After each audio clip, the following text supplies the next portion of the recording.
Halo, apa kabar pemirsa? Bertemu lagi bersama saya Ayu Rahmawati dalam Warta Parlamentaria. Kami sudah menyiapkan beragam informasi seputar kinerja dan kegiatan anggota DPR RI. Dan pemirsa, inilah Warta Parlamentaria selengkapnya.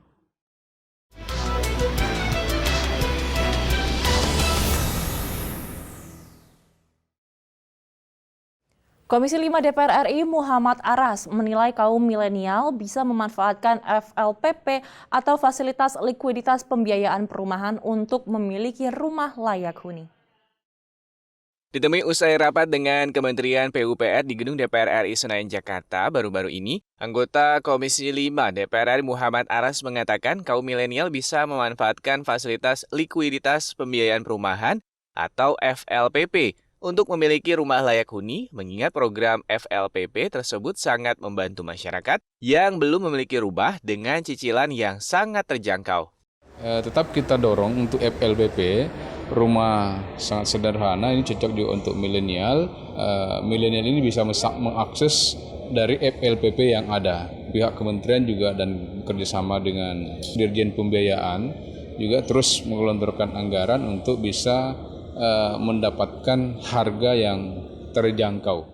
Hal senada disampaikan anggota Komisi 5 DPR RI Muhammad Fauzi. Menurut Fauzi, kaum milenial yang memutuskan menikah lebih dulu bisa memanfaatkan program FLPP tersebut. Ia berharap masyarakat berpenghasilan rendah atau MBR yang belum memiliki rumah karena keterbatasan daya beli bisa memanfaatkan program tersebut.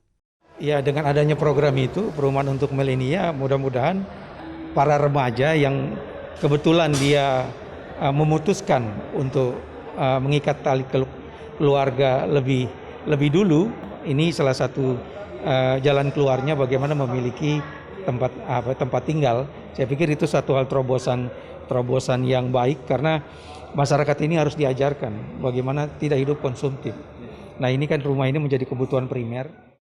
Habibie Mahaba dan Aang TVR Parlemen melaporkan. DPR RI terbuka terhadap pengujian produk perundang-undangan di Mahkamah Konstitusi sebagai bentuk pertanggungjawaban dalam melaksanakan tugas legislasi atau pembentuk undang-undang. Hal tersebut dikatakan anggota Komisi 3 DPR RI sekaligus kuasa hukum DPR RI Arteria Dahlan dalam seminar nasional yang diadakan Pusat Pemantauan Pelaksanaan Undang-Undang. Arteria menyadari tidak semua pihak bisa menerima produk legislasi yang dibuat oleh DPR RI. Untuk itu, DPR membuka diri terhadap saran dan kritik secara konstitusional melalui judicial review di MK. Ya, pada prinsipnya kita menghormati setiap upaya warga negara untuk melakukan pengujian undang-undang melalui kanal Mahkamah Konstitusi. Tapi kami dari DPR RI, termasuk juga pemerintah, memohon kepada rakyat Indonesia untuk meyakini betul bahwa produk perundang-undangan yang dibuat oleh pemerintah dan DPR pastinya dibuat secara hikmat, secara cermat, dan penuh kehati-hatian. Arteria mengungkapkan kepentingan rakyat menjadi prioritas dalam setiap pembahasan produk undang-undang. Semua tahapan prosedur dalam ketentuan pembentukan perundang-undangan telah dipenuhi agar tidak ada pembahasan yang cacat prosedur. Tentunya menjadi kewajiban moral bagi kami untuk bisa taat hukum dan menghadirkan semua proses dan produk yang dihadirkan itu akan taat dan terpenuhi semua persyaratan yang disyaratkan oleh ketentuan hukum. Kedua, percayalah betul bahwa semua materi muatan norma yang dibuat oleh DPR dilakukan dengan penuh kecermatan. Ayu dan Koko TVR Parlemen melaporkan. Komisi 2 DPR RI melalui Panja Tata Ruang memastikan penyelenggaraan tata ruang di setiap daerah sesuai dengan acuan tata ruang wilayah dan nasional. Ditemui saat kunjungan kerja spesifik Panja Tata Ruang ke Provinsi Banten, Wakil Ketua Komisi 2 DPR RI Samsur Rizal mengatakan, penyelenggaraan tata ruang Provinsi Banten telah sesuai dengan acuan tata ruang wilayah dan nasional. Kendati pada tingkat kecamatan, implementasi penyelenggaraan tata ruang dinilai masih relatif kecil. Di sini sudah melaksanakan apa yang menjadi ketetapan dan bahkan sudah diatur dalam peraturan daerah tata ruang yang ada di daerah ini, dan ini sudah mengacu kepada rencana tata ruang nasional, rencana tata ruang wilayah dan sudah dimiliki oleh provinsi ini rencana tata ruang provinsi Banten. Hanya saja tadi kita dapat informasi untuk rencana detailnya pada tingkat kecamatan masih kita rasakan itu masih relatif agak kecil jumlahnya dibandingkan jumlah kecamatan. Tapi di Samsu Rizal juga menyampaikan pentingnya penyelenggaraan tata ruang terhadap eksistensi usaha mikro kecil menengah. Menurut Samsu Rizal, sektor UMKM menjadi bagian penting dalam penyelenggaraan tata ruang. sekitar 85-90% sampai 90% serapan tenaga kerja itu berasal dari UMKM. Nah, ini yang kita inginkan agar para pemilik UMKM itu betul-betul memahami bagaimana perlunya kesesuaian kegiatan ya untuk dengan tata ruang, dengan pemanfaatan ruang itu. Dari Provinsi Banten, Tim Liputan TVR Parlemen melaporkan. Jangan kemana-mana pemirsa, karena kami masih memiliki banyak informasi lain dalam Warta Parlementaria. Di antaranya datang dari Komisi 6 terkait tanggapan tentang holdingisasi, langkah tepat menghadapi persaingan global. Setelah jeda berikut ini.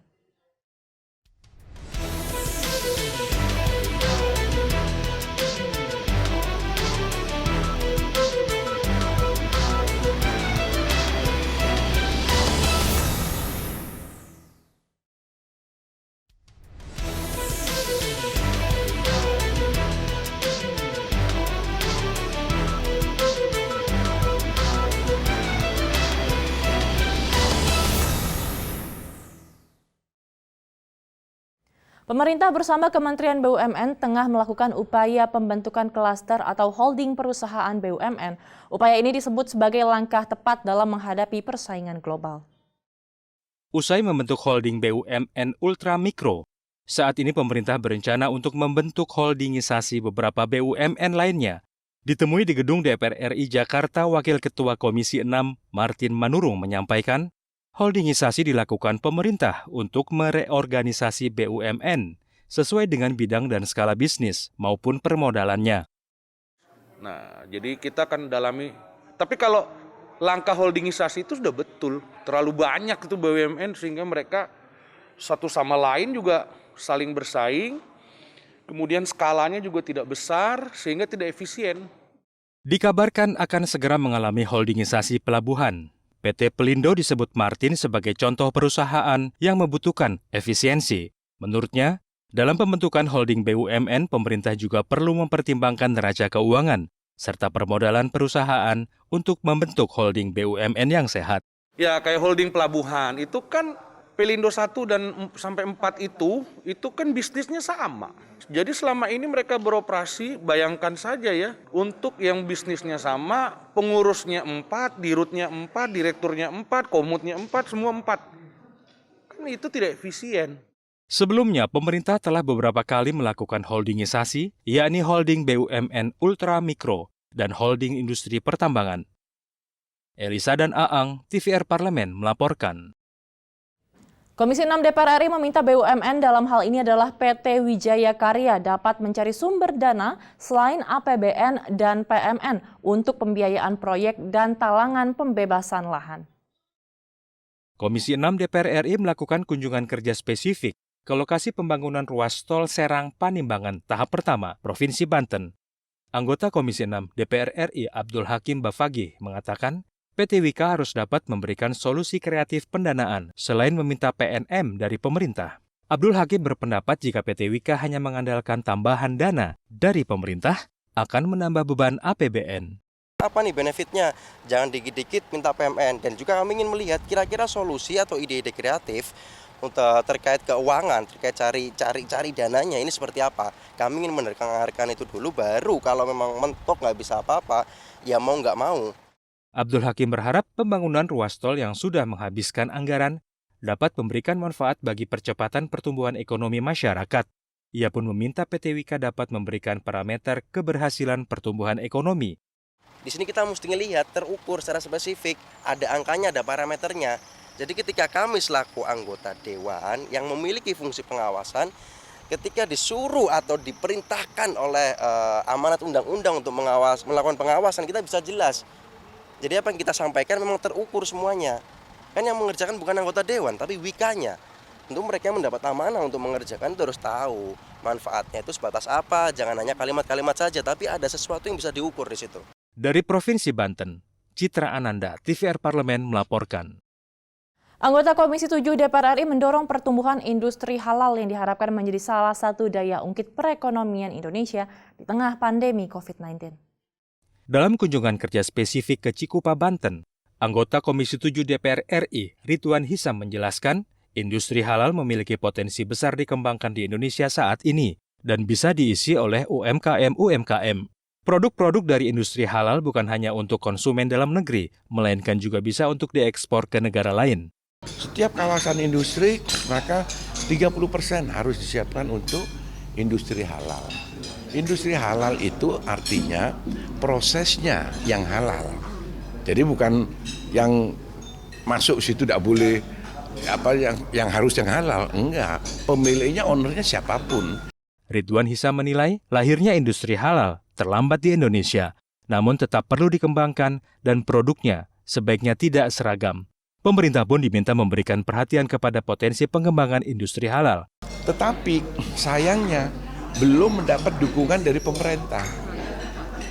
Tadi Pak Dirjen, KPAI, Pak Eko juga mengakui baru tingkatannya surat penetapan, belum ada peraturan menteri.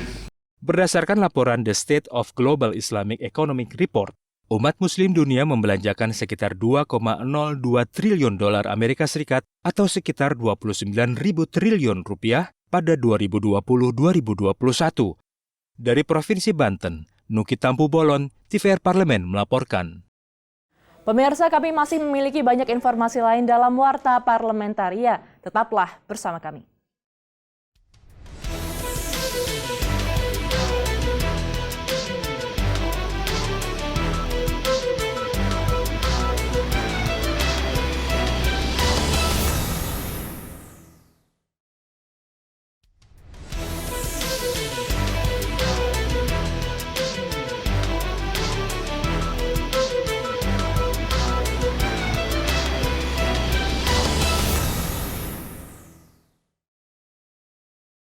Badan Legislasi atau Balek DPR RI mengapresiasi peran mahasiswa dalam mengawal pembahasan rancangan undang-undang tindak pidana kekerasan seksual.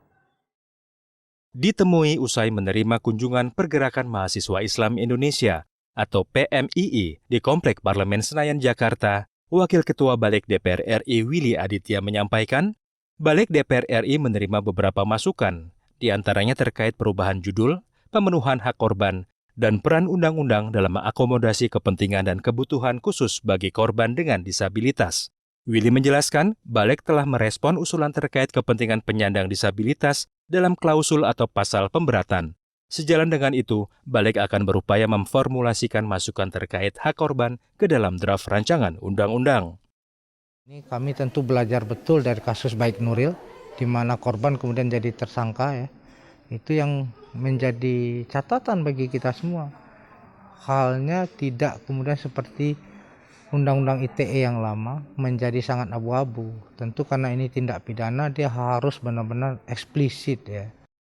Terkait tindak kekerasan berbasis online, Willy menyampaikan Badan Legislasi sering melakukan harmonisasi terhadap 3 rancangan undang-undang, yaitu ITE, pornografi, dan perlindungan data pribadi. Yang kedua tentang hak korban, memang akan kita cantumkan dan posisi pencegahan ketika dia bernama tindak pidana. Nah, itu juga akan kita atur secara bab khusus ya. Artinya apa yang mereka sampaikan tentu kita serap dan kemudian nanti kita coba formulasikan dalam draft yang baru ini. Helmi dan Julian, TVR Parlemen melaporkan. Indonesia memiliki potensi sumber daya laut yang masih bisa dieksplorasi. Untuk itu DPR RI menilai penyusunan RUU Landas Kontinen diperlukan sebagai acuan dari pemanfaatan sumber daya laut sesuai hak dan kewenangan negara. Ditemui saat rapat dengar pendapat umum dengan Akademi terkait penyusunan rancangan Undang-Undang Landas Kontinen di Gedung Nusantara II Kompleks Parlemen Senayan, Jakarta, Wakil Ketua Pansus Rancangan Undang-Undang Landas Kontinen Taufik Basari menyampaikan, salah satu tujuan penyusunan rancangan Undang-Undang Landas Kontinen agar Indonesia memiliki kedaulatan pemanfaatan atas kekayaan wilayah laut. Manfaat yang menurut kita sangat berguna buat kita semua, seluruh rakyat Indonesia, ya, agar kita bisa menjadi negara yang mengoptimalkan segala kekayaan alamnya yang diperbolehkan secara hukum internasional. Anggota Pansus Rancangan Undang-Undang Landas Kontinen Andi Yuliani Paris menambahkan ada masukan menarik mengenai sikap Indonesia terhadap penelitian asing terkait wilayah kontinental Indonesia.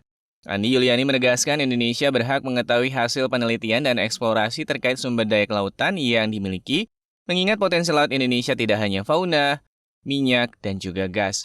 Nah, tentunya kita berharap dengan undang-undang ini kita meningkatkan kedaulatan kontinental kita, walaupun itu sifatnya undang-undang ini mengatur ke dalam. Tetapi pengaturan ke dalam itu harus menjadi semakin jelas ya, wilayahnya bagaimana, batas wilayahnya seperti apa. Dari Senayan, Jakarta, Amita dan Dodi Muharam, TVR Parlemen, melaporkan. Banyaknya anggota kelompok penyelenggara pemungutan suara atau KPPS yang jatuh sakit bahkan meninggal dunia pada penyelenggaraan pemilihan umum tahun 2019 menjadi perhatian khusus Komisi 2 DPR RI. Dengan beban kerja yang berat dan hanya digaji Rp500.000, Komisi 2 DPR RI mendorong penambahan honor untuk petugas KPPS pada pemilu dan pilkada 2024. Dalam rapat kerja dengan Menteri Dalam Negeri, Ketua KPU, Ketua Bawaslu, dan Ketua DKPP dalam pembahasan pemilu dan pilkada 2024, Komisi 2 menyetujui usulan penambahan honor untuk petugas KPPU meski belum disetujui besaran penambahannya. Anggota Komisi 2 DPR RI Teddy Setiadi menjelaskan penambahan anggaran untuk petugas KPPS diperlukan karena negara tidak dapat menggunakan standar upah 5 tahun yang lalu. Saya mendukung kalau memang anggaran untuk honor katakanlah KPS itu lebih meningkat karena kan tidak bisa lagi kemudian dipakai standar 5 tahun yang lalu. Kemudian ya harus kita lihat kembali. Tapi kalau bab angkanya harus ada peningkatan, ya saya setuju. Tapi seberapa jauh peningkatannya, nah itu harus kita lihat. Anggota Komisi 2 DPR RI Rifki Nidami Karsayuda menjelaskan isu kenaikan honorarium petugas lapangan terus menjadi perhatian Komisi 2. Terkait besaran peningkatan honor bagi petugas KPPS, ia mengatakan keuangan negara juga harus dilihat secara objektif. Kita tentu appreciate mereka yang ada di KPPS, PPK, PPS, Panwascam, dan seterusnya. Kendati demikian sekali lagi, keuangan negara juga harus kita lihat secara objektif ya, berapa kekuatan keuangan negara kita. Afi dan Tegar, TVR Parlemen melaporkan. Dan demikianlah pemirsa beragam informasi seputar aktivitas DPR RI yang sudah kami susun dalam Warta Parlementaria. Saya Ayu Rahmawati beserta kerabat kerja yang bertugas undur diri. Terima kasih atas perhatian Anda. Sampai jumpa.